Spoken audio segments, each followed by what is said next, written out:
ನಮಸ್ಕಾರ, ನೀವು ನೋಡ್ತಾ ಇದ್ದೀರಾ ರಿಪಬ್ಲಿಕ್ ಕನ್ನಡ. ನಾನು ಅಶ್ವಿನಿ ದೇವಾಡಿಗ. ನಾಡಿನೆಲ್ಲೆಡೆ ಕರ್ನಾಟಕ ರಾಜ್ಯೋತ್ಸವದ ಸಂಭ್ರಮ ಒಂದು ಕಡೆಯಾದರೆ ಮತ್ತೊಂದು ಕಡೆಯಲ್ಲಿ ಬಹಳ ಸಡಗರದಿಂದ ಕರ್ನಾಟಕ ರಾಜ್ಯೋತ್ಸವವನ್ನು ಆಚರಣೆ ಕೂಡ ಮಾಡಿಕೊಳ್ತಾ ಇದ್ದಾರೆ. ಇದೇ ಸಂದರ್ಭದಲ್ಲಿ ಒಂದಷ್ಟು ಜನ ಮಾತಾಡಿದ್ದಾರೆ. ಕನ್ನಡದ ಮೇಲಿನ ದೌರ್ಜನ್ಯದ ವಿರುದ್ಧ ಪ್ರತಿರೋಧ ಹುಟ್ಟುತ್ತೆ. ತಮಿಳುನಾಡಿನ ಮಾದರಿಯಲ್ಲಿ ಕನ್ನಡದಲ್ಲೂ ಕೂಡ ಭಾಷಾ ಪ್ರೇಮ ಇರಬೇಕು ಅಂತ ಮಾತಾಡಿದ್ದಾರೆ ಸಾಹಿತಿ ಕವಿರಾಜ್. ಕನ್ನಡಿಗರೇ ಕನ್ನಡವನ್ನ ಮಾತಾಡ್ತಾ ಇಲ್ಲ, ಕನ್ನಡಿಗರು ಮೊದಲು ಅಭಿಮಾನದಿಂದ ಕನ್ನಡವನ್ನ ಮಾತಾಡಬೇಕು. ಸಾಹಿತಿ ಕವಿರಾಜ್ ಮಾತಾಡಿದ್ದಾರೆ ನೋಡಿ. ರಾಜ್ಯಾದ್ಯಂತ ಇವತ್ತು ಕನ್ನಡ ರಾಜ್ಯೋತ್ಸವ ಸಂಭ್ರಮ ಸಡಗರ ಮುಗಿಲು ಮುಟ್ಟಿರುವಂಥದ್ದು. ಸೊ ನಮ್ಮ ಜೊತೆಗೆ ಮಾತನಾಡಲಿಕ್ಕೆ ಖ್ಯಾತ ಸಾಹಿತಿ ಕವಿರಾಜ್ ಅವರಿದ್ದಾರೆ. Hi sir, first of all Kannada ರಾಜ್ಯೋತ್ಸವದ ಶುಭಾಶಯ. ಧನ್ಯವಾದ. ಮತ್ತು ನಿಮಗೂ ಎಲ್ಲ ವೀಕ್ಷಕರಿಗೂ ಕನ್ನಡ ರಾಜ್ಯೋತ್ಸವದ ಶುಭಾಶಯಗಳು. ಸೊ ಇವತ್ತು ಕನ್ನಡ ರಾಜ್ಯೋತ್ಸವ, ಸೊ ನಿಮ್ಮಂಥ ಕವಿಗಳು ನಮ್ಮ ಜೊತೆಗಿದ್ದಾರೆ ಅಂತ ಹೇಳಿದ್ರೆ ಸೊ ಪ್ರೌಡ್ ಆಫ್. ಸೊ ಇದ್ರ ಜೊತೆಗೆ ಇವತ್ತಿನ ಕನ್ನಡ ಎಲ್ಲೋ ಒಂದು ಕಡೆ ಕಡೆಗಣನೆ ಆಗ್ತಾ ಇದೆ ಅಂತ ಅನ್ನಿಸ್ತಿದೆಯಾ? ಕಡೆಗಣನೆ ಭಾಳ ಟೈಮಿಂದ ಇದೆ, ನಿಜವಾಗ್ಲೂ ಇದೆ, ಅದರಲ್ಲಿ ಎರಡು ಮಾತಿಲ್ಲ. ಒಂದು ಖುಷಿ ವಿಚಾರ ಏನು ಅಂದರೆ ಕಡೆಗಣನೆಗೆ ಅಷ್ಟೇ ಮಟ್ಟದ ಪ್ರತಿರೋಧನೂ ಕನ್ನಡಿಗರಿಂದ ಶುರುವಾಗ್ತಿದೆ. ನೀವು ಇತ್ತೀಚಿನ ವರ್ಷಗಳಲ್ಲಿ ನೋಡಿದರೆ ಒಂದು ಸಾಮಾಜಿಕ ಮಾಧ್ಯಮಗಳು ಬಲವಾದ ನಂತರ ಮೊದಲಷ್ಟು ಸುಲಭವಾಗಿ ಕನ್ನಡಿಗರನ್ನ ಕಡೆಗಣಿಸಿ ಅಥವಾ ದೌರ್ಜನ್ಯ ಮಾಡಿ ತಪ್ಪಿಸ್ಕೊಳ್ಳೋಕ್ಕಾಗಲ್ಲ. ಯಾಕಂದರೆ ಕನ್ನಡದ ಯುವಜನತೆ ಎಚ್ಚೆತ್ತಿದ್ರು. ಈಗ ಒಂದಾಗಿ ಒಗ್ಗಟ್ಟಾಗಿ ಏನು ಪ್ರತಿರೋಧನ ಕೊಡುವಂಥ ಶಕ್ತಿಯನ್ನು ನಾವು ಪಡ್ಕೋತಾ ಇದ್ದೀವಿ. ನೀವೀಗ ಹೊರಗಡೆ ನೋಡಿದ್ರೆ ನಮ್ಮ ಕನ್ನಡದ ವಿಷಯಕ್ಕೆ ಬಂದಾಗ ಕಮೆಂಟ್ ನೋಡಿದ್ರೆ ಬೇರೆಯವರು ನಮ್ಮ ಬಗ್ಗೆ ಮಾತಾಡ್ತಿರ್ತಾರೆ. ಅಂದರೆ ಒಳ್ಳೇದೇ, ನೆಗೆಟಿವೇ ಮಾತಾಡ್ತಾರೆ ಅವರು. ಅಲ್ಲೋಗಿ ಕನ್ನಡದವರು ಕನ್ನಡದಲ್ಲಿ ಮಾತಾಡಿಲ್ಲ ಅಂದರೆ ತೊಂದರೆ ಆಗುತ್ತೆ ಬೆಂಗಳೂರಲ್ಲಿ. ಮೊದಲು ತಮಿಳ್ನಾಡು ಬಗ್ಗೆ ಏನು ಮಾತಾಡ್ತಿದ್ವೋ ಅದು ನಮ್ಮ ಬಗ್ಗೆ ಮಾತಾಡೋಕ್ಕೆ ಶುರು ಮಾಡಿದ್ದಾರೆ. ಒಂದು ಲೆಕ್ಕದಲ್ಲಿ ಒಳ್ಳೆಯದೇ ಅದು. ಇವತ್ತಿನ ದಿನಗಳಲ್ಲಿ ಬೆಂಗಳೂರಲ್ಲಿ ಪರಭಾಷಿಗರ ಹಾವಳಿ ಹೆಚ್ಚಾಗ್ತಿದೆ ಅಂತ ಅನಿಸ್ತದೆ. ಅದ್ರ ಜೊತೆಗೆ ನಮ್ಮವರೇ ಎಲ್ಲೋ ಒಂದು ಕಡೆ ಕನ್ನಡವನ್ನು ಮರೆತು ಅವ್ರ ಭಾಷೆಗಳಲ್ಲೇ ಮಾತನಾಡುವಂಥ ದುಸ್ಥಿತಿ ಎದುರಾಗಿರುವಂಥದ್ದು. ಅಂಥವ್ರಿಗೆ ಏನು ಹೇಳ್ತೀವಿ? ಇಲ್ಲ, ನಿಜವಾಗ್ಲೂ ನೀವು ಹೇಳ್ದಂಗೆ ಪರಭಾಷಿಕರು ಇಲ್ಲಿ ಬಂದು ಕನ್ನಡ ಮಾತಾಡ್ತಿಲ್ಲ ಅನ್ನೋದು ನಮಗೆ ಮೊದಲ ಸಮಸ್ಯೆ ಅಲ್ಲ. ಮೊದಲ ಸಮಸ್ಯೆ ಕನ್ನಡಿಗರೇ ಕನ್ನಡ ಮಾತಾಡ್ತಿಲ್ಲ.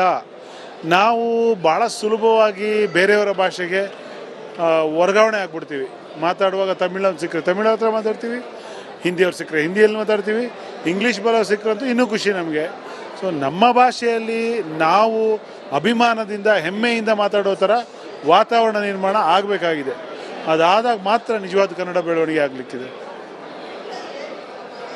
ಫೈನಲಿ ಈಗ ಸೊ ಕನ್ನಡ ರಾಜ್ಯೋತ್ಸವ, ಸೊ ನಿಮ್ಮ ಬಾಲ್ಯದ ದಿನಗಳನ್ನು ನೆನಪು ಮಾಡ್ಕೊಳ್ಳೋದಾದ್ರೆ ನಿಮ್ಗೆ ಯಾವ ಕನ್ನಡ ರಾಜ್ಯೋತ್ಸವ ಹೇಗೆಲ್ಲ ಸಂಭ್ರಮಿಸ್ತಾ ಇದೆ?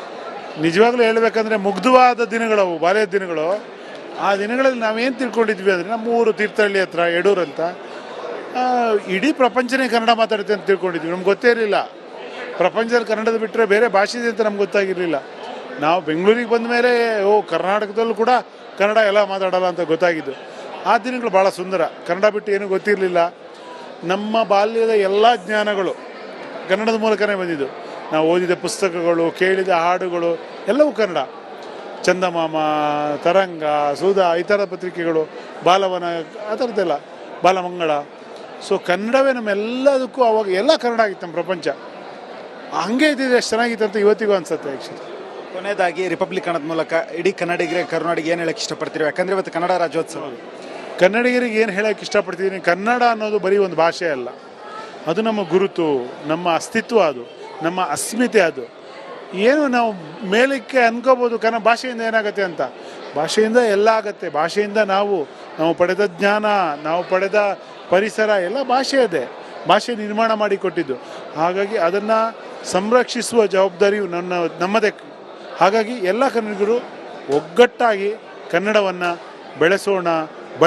ಮುಖ್ಯವಾಗಿ ಬಳಸೋದ್ರಿಂದ ಬೆಳೆಸಬಹುದು.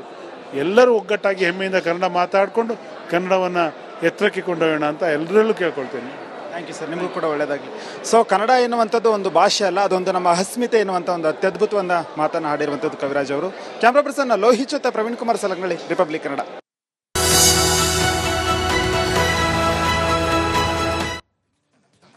ನಮಸ್ಕಾರ, ನೀವು ನೋಡ್ತಾ ಇದ್ದೀರಾ ರಿಪಬ್ಲಿಕ್ ಕನ್ನಡ. ನಾನು ಅಶ್ವಿನಿ ದೇವಾಡಿಗ. ನಾಡಿನೆಲ್ಲೆಡೆ ಕರ್ನಾಟಕ ರಾಜ್ಯೋತ್ಸವದ ಸಂಭ್ರಮ ಒಂದು ಕಡೆಯಾದರೆ ಮತ್ತೊಂದು ಕಡೆಯಲ್ಲಿ ಬಹಳ ಸಡಗರದಿಂದ ಕರ್ನಾಟಕ ರಾಜ್ಯೋತ್ಸವವನ್ನು ಆಚರಣೆ ಕೂಡ ಮಾಡಿಕೊಳ್ತಾ ಇದ್ದಾರೆ. ಇದೇ ಸಂದರ್ಭದಲ್ಲಿ ಒಂದಷ್ಟು ಜನ ಮಾತಾಡಿದ್ದಾರೆ. ಕನ್ನಡದ ಮೇಲಿನ ದೌರ್ಜನ್ಯದ ವಿರುದ್ಧ ಪ್ರತಿರೋಧ ಹುಟ್ಟುತ್ತೆ. ತಮಿಳುನಾಡಿನ ಮಾದರಿಯಲ್ಲಿ ಕನ್ನಡದಲ್ಲೂ ಕೂಡ ಭಾಷಾ ಪ್ರೇಮ ಇರಬೇಕು ಅಂತ ಮಾತಾಡಿದ್ದಾರೆ ಸಾಹಿತಿ ಕವಿರಾಜ್. ಕನ್ನಡಿಗರೇ ಕನ್ನಡವನ್ನ ಮಾತಾಡ್ತಾ ಇಲ್ಲ, ಕನ್ನಡಿಗರು ಮೊದಲು ಅಭಿಮಾನದಿಂದ ಕನ್ನಡವನ್ನ ಮಾತಾಡಬೇಕು. ಸಾಹಿತಿ ಕವಿರಾಜ್ ಮಾತಾಡಿದ್ದಾರೆ ನೋಡಿ. ರಾಜ್ಯಾದ್ಯಂತ ಇವತ್ತು ಕನ್ನಡ ರಾಜ್ಯೋತ್ಸವ ಸಂಭ್ರಮ ಸಡಗರ ಮುಗಿಲು ಮುಟ್ಟಿರುವಂಥದ್ದು. ಸೊ ನಮ್ಮ ಜೊತೆಗೆ ಮಾತನಾಡಲಿಕ್ಕೆ ಖ್ಯಾತ ಸಾಹಿತಿ ಕವಿರಾಜ್ ಅವರು ಇದ್ದಾರೆ. Hi sir, first of all Kannada ರಾಜ್ಯೋತ್ಸವದ ಶುಭಾಶಯ. ಧನ್ಯವಾದ. ಮತ್ತು ನಿಮಗೂ ಎಲ್ಲ ವೀಕ್ಷಕರಿಗೂ ಕನ್ನಡ ರಾಜ್ಯೋತ್ಸವದ ಶುಭಾಶಯಗಳು. ಸೊ ಇವತ್ತು ಕನ್ನಡ ರಾಜ್ಯೋತ್ಸವ, ಸೊ ನಿಮ್ಮಂಥ ಕವಿಗಳು ನಮ್ಮ ಜೊತೆಗಿದ್ದಾರೆ ಅಂತ ಹೇಳಿದ್ರೆ ಸೊ ಪ್ರೌಡ್ ಆಫ್. ಸೊ ಇದ್ರ ಜೊತೆಗೆ ಇವತ್ತಿನ ಕನ್ನಡ ಎಲ್ಲೋ ಒಂದು ಕಡೆ ಕಡೆಗಣನೆ ಆಗ್ತಾ ಇದೆ ಅಂತ ಅನಿಸ್ತಿದೆಯಾ? ಕಡೆಗಣನೆ ಭಾಳ ಟೈಮಿಂದ ಇದೆ, ನಿಜವಾಗ್ಲೂ ಇದೆ. ಅದರಲ್ಲಿ ಎರಡು ಮಾತಿಲ್ಲ. ಒಂದು ಖುಷಿ ವಿಚಾರ ಏನು ಅಂದರೆ ಕಡೆಗಣನೆಗೆ ಅಷ್ಟೇ ಮಟ್ಟದ ಪ್ರತಿರೋಧನೂ ಕನ್ನಡಿಗರಿಂದ ಶುರುವಾಗ್ತಿದೆ. ನೀವು ಇತ್ತೀಚಿನ ವರ್ಷಗಳಲ್ಲಿ ನೋಡಿದರೆ ಒಂದು ಸಾಮಾಜಿಕ ಮಾಧ್ಯಮಗಳು ಬಲವಾದ ನಂತರ ಮೊದಲಷ್ಟು ಸುಲಭವಾಗಿ ಕನ್ನಡಿಗರನ್ನ ಕಡೆಗಣಿಸಿ ಅಥವಾ ದೌರ್ಜನ್ಯ ಮಾಡಿ ತಪ್ಪಿಸ್ಕೊಳ್ಳೋಕ್ಕಾಗಲ್ಲ. ಯಾಕಂದರೆ ಕನ್ನಡದ ಯುವಜನತೆ ಎಚ್ಚೆತ್ತಿದ್ರೆ ಈಗ ಒಂದಾಗಿ ಒಗ್ಗಟ್ಟಾಗಿ ಏನು ಪ್ರತಿರೋಧನ ಕೊಡುವಂಥ ಶಕ್ತಿಯನ್ನು ನಾವು ಪಡ್ಕೋತಾ ಇದ್ದೀವಿ. ನೀವೀಗ ಹೊರಗಡೆ ನೋಡಿದ್ರೆ ನಮ್ಮ ಕನ್ನಡದ ವಿಷಯಕ್ಕೆ ಬಂದಾಗ ಕಮೆಂಟ್ ನೋಡಿದ್ರೆ ಬೇರೆಯವರು ನಮ್ಮ ಬಗ್ಗೆ ಮಾತಾಡ್ತಿರ್ತಾರೆ. ಅಂದರೆ ಒಳ್ಳೆಯದೇ, ನೆಗೆಟಿವೇ ಮಾತಾಡ್ತಾರೆ ಅವರು. ಅಲ್ಲೋಗಿ ಕನ್ನಡದವರು ಕನ್ನಡದಲ್ಲಿ ಮಾತಾಡಿಲ್ಲ ಅಂದರೆ ತೊಂದರೆ ಆಗುತ್ತೆ ಬೆಂಗಳೂರಲ್ಲಿ. ಮೊದಲು ತಮಿಳ್ನಾಡು ಬಗ್ಗೆ ಏನು ಮಾತಾಡ್ತಿದ್ವೋ ಅದು ನಮ್ಮ ಬಗ್ಗೆ ಮಾತಾಡೋಕ್ಕೆ ಶುರು ಮಾಡಿದ್ದಾರೆ. ಒಂದು ಲೆಕ್ಕದಲ್ಲಿ ಒಳ್ಳೆಯದೇ ಅದು.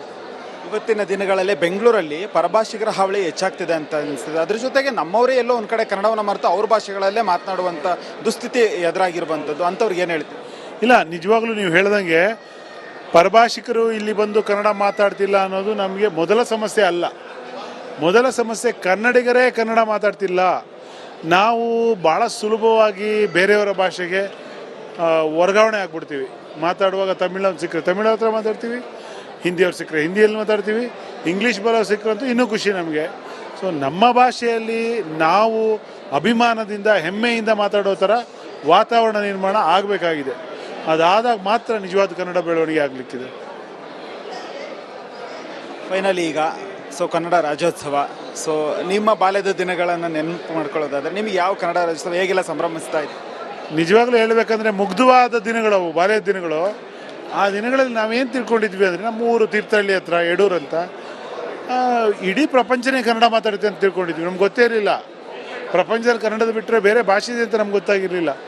ನಾವು ಬೆಂಗಳೂರಿಗೆ ಬಂದ ಮೇಲೆ ಕರ್ನಾಟಕದಲ್ಲೂ ಕೂಡ ಕನ್ನಡ ಎಲ್ಲ ಮಾತಾಡೋಲ್ಲ ಅಂತ ಗೊತ್ತಾಗಿದ್ದು. ಆ ದಿನಗಳು ಭಾಳ ಸುಂದರ. ಕನ್ನಡ ಬಿಟ್ಟು ಏನೂ ಗೊತ್ತಿರಲಿಲ್ಲ. ನಮ್ಮ ಬಾಲ್ಯದ ಎಲ್ಲ ಜ್ಞಾನಗಳು ಕನ್ನಡದ ಮೂಲಕನೇ ಬಂದಿದ್ದು. ನಾವು ಓದಿದ ಪುಸ್ತಕಗಳು, ಕೇಳಿದ ಹಾಡುಗಳು ಎಲ್ಲವೂ ಕನ್ನಡ. ಚಂದಮಾಮ, ತರಂಗ, ಸುಧಾ, ಈ ಥರ ಪತ್ರಿಕೆಗಳು, ಬಾಲವನ, ಆ ಥರದ್ದೆಲ್ಲ, ಬಾಲಮಂಗಳ. ಸೊ ಕನ್ನಡವೇ ನಮ್ಮೆಲ್ಲದಕ್ಕೂ ಅವಾಗ ಎಲ್ಲ ಕನ್ನಡ ಆಗಿತ್ತು. ನಮ್ಮ ಪ್ರಪಂಚ ಹಂಗೆ ಇದ್ದಿದ್ರೆ ಎಷ್ಟು ಚೆನ್ನಾಗಿತ್ತು ಅಂತ ಇವತ್ತಿಗೂ ಅನ್ಸುತ್ತೆ. ಆ್ಯಕ್ಚುಲಿ ಕೊನೆಯದಾಗಿ ರಿಪಬ್ಲಿಕ್ ಕನ್ನಡದ ಮೂಲಕ ಇಡೀ ಕನ್ನಡಿಗರಿಗೆ ಕರುನಾಡಿಗೆ ಏನು ಹೇಳಕ್ಕೆ ಇಷ್ಟಪಡ್ತೀವಿ? ಯಾಕಂದರೆ ಇವತ್ತು ಕನ್ನಡ ರಾಜ್ಯೋತ್ಸವ. ಕನ್ನಡಿಗರಿಗೆ ಏನು ಹೇಳೋಕ್ಕೆ ಇಷ್ಟಪಡ್ತಿದ್ದೀನಿ, ಕನ್ನಡ ಅನ್ನೋದು ಬರೀ ಒಂದು ಭಾಷೆ ಅಲ್ಲ, ಅದು ನಮ್ಮ ಗುರುತು, ನಮ್ಮ ಅಸ್ತಿತ್ವ, ಅದು ನಮ್ಮ ಅಸ್ಮಿತೆ. ಅದು ಏನು ನಾವು ಮೇಲಕ್ಕೆ ಅನ್ಕೋಬೋದು ಭಾಷೆಯಿಂದ ಏನಾಗುತ್ತೆ ಅಂತ. ಭಾಷೆಯಿಂದ ಎಲ್ಲ ಆಗುತ್ತೆ. ಭಾಷೆಯಿಂದ ನಾವು ಪಡೆದ ಜ್ಞಾನ, ನಾವು ಪಡೆದ ಪರಿಸರ ಎಲ್ಲ ಭಾಷೆ ಇದೆ. ಭಾಷೆ ನಿರ್ಮಾಣ ಮಾಡಿಕೊಟ್ಟಿದ್ದು. ಹಾಗಾಗಿ ಅದನ್ನು ಸಂರಕ್ಷಿಸುವ ಜವಾಬ್ದಾರಿಯು ನಮ್ಮದೇ. ಹಾಗಾಗಿ ಎಲ್ಲ ಕನ್ನಡಿಗರು ಒಗ್ಗಟ್ಟಾಗಿ ಕನ್ನಡವನ್ನು ಬಳಸೋಣ. ಮುಖ್ಯವಾಗಿ ಬಳಸೋದ್ರಿಂದ ಬೆಳೆಸಬಹುದು. ಎಲ್ಲರೂ ಒಗ್ಗಟ್ಟಾಗಿ ಹೆಮ್ಮೆಯಿಂದ ಕನ್ನಡ ಮಾತಾಡಿಕೊಂಡು ಕನ್ನಡವನ್ನು ಎತ್ತರಕ್ಕೆ ಕೊಂಡೊಯ್ಯೋಣ ಅಂತ ಎಲ್ಲರಲ್ಲೂ ಕೇಳ್ಕೊಳ್ತೇನೆ. ಥ್ಯಾಂಕ್ ಯು ಸರ್, ನಿಮಗೂ ಕೂಡ ಒಳ್ಳೆಯದಾಗಿ. ಸೊ ಕನ್ನಡ ಎನ್ನುವಂಥದ್ದು ಒಂದು ಭಾಷೆ ಅಲ್ಲ, ಅದೊಂದು ನಮ್ಮ ಅಸ್ಮಿತೆ ಎನ್ನುವಂಥ ಒಂದು ಅತ್ಯದ್ಭುತವಾದ ಮಾತನ್ನು ಹಾಡಿರುವಂಥದ್ದು ಕವಿರಾಜ್ ಅವರು. ಕ್ಯಾಮ್ರಾ ಪರ್ಸನ್ ಲೋಹಿತ್ ಜೊತೆ ಪ್ರವೀಣ್ ಕುಮಾರ್ ಸಲಗನಹಳ್ಳಿ, ರಿಪಬ್ಲಿಕ್ ಕನ್ನಡ.